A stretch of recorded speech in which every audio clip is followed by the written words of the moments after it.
আমার স্বামী, ২ টা সন্তান আর আমার শাশুড়ি। আর কোনো ঝামেলাই নাই আমার সংসারে। একটা দেবর নাই, একটা ননদ নাই। কোনো ধরনের কোনো ঝামেলা নাই আমার সংসারে। কেন তাহলে আমার স্বামী আমাকে তালাক দিল? কেন সে আমাকে মুখের উপরেই বলে দিল ১ তালাক, ২ তালাক, ৩ তালাক? কেন সে রাগের মাথায় আমাকে এই কথাটা বলল? আমি ইন্টারমিডিয়েট পাস। আমি টিউশনি করি। আমার স্বামী আমাকে কখনোই কোনো সময় হাত খরচের টাকা দেয় না।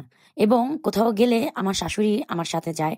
তার কাছ থেকেই আমার টাকা নিয়ে চলতে হয় বা প্রয়োজনে সে টাকা দেয়। রিক্সা ভাড়া থেকে নিয়ে আমার মার বাড়ি যাওয়া অবধি, ডাক্তারের কাছে যাওয়া, প্রতিটা জিনিস আমার শাশুড়ির কাছেই দায়িত্বে থাকে। আমি টিউশনি করি যখন, তখন থেকে আমার নিজের প্রয়োজনীয় জিনিস আমি নিজেই আমার টিউশনির টাকা দিয়ে পূরণ করি। সংসারেও অনেক কিছু আমি আনি, যা প্রয়োজন হয়। কখনো আমি কেন দেব এই জিনিসটা ভাবি না। কারণ সংসারটা তো আমারও। আমার স্বামী আমাকে কখনো কোনো টাকা পয়সা দেয় না। সেটা নিয়ে অভিযোগ করলেও সেটার কোনো ধরনের কোনো ভালো ফলাফলও আমি পাই না। আমার সাথে আমার শাশুড়ির তেমন একটা ভালো সম্পর্ক না।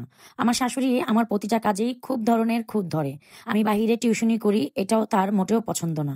কিন্তু কি করব? আমারও তো হাত খরচের প্রয়োজন হয়। আমার কি বলবো, পিরিয়ডের পেটটা সহ নিজের টাকাই কিনতে হয়। আমার স্বামী কখনোই আমাকে সেটা এনে দেয় না।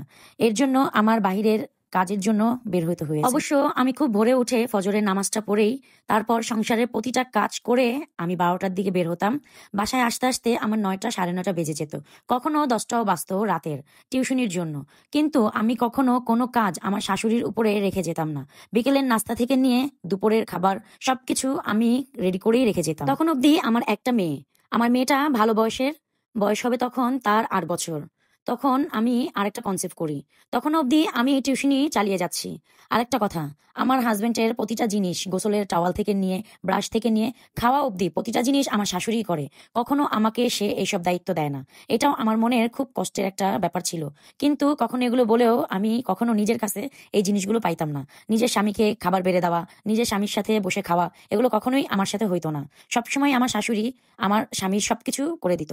আর আমার স্বামীও আমার শাশুড়িকেই সবসময় সবকিছু চাইতো। আম্মি আমাকে এটা দেন, আম্মি ওইটা লাগবে। প্রতিটা জিনিস মানে তার আম্মি তার জীবন। এইভাবেই আমার বিয়ের শুরু থেকে নিয়ে চলতেছিল জীবন।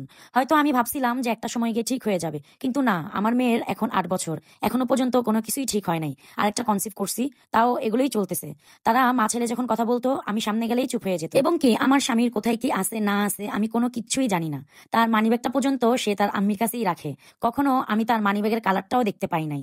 যাই হোক, আমার বাচ্চাটা পেটে, এই বাচ্চা নিয়েও আমি কখনো ২ তালা, কখনো ৪ তালা, কখনো বা ৭ তালা উঠে আমার টিউশনি করতে হয়। কি করব?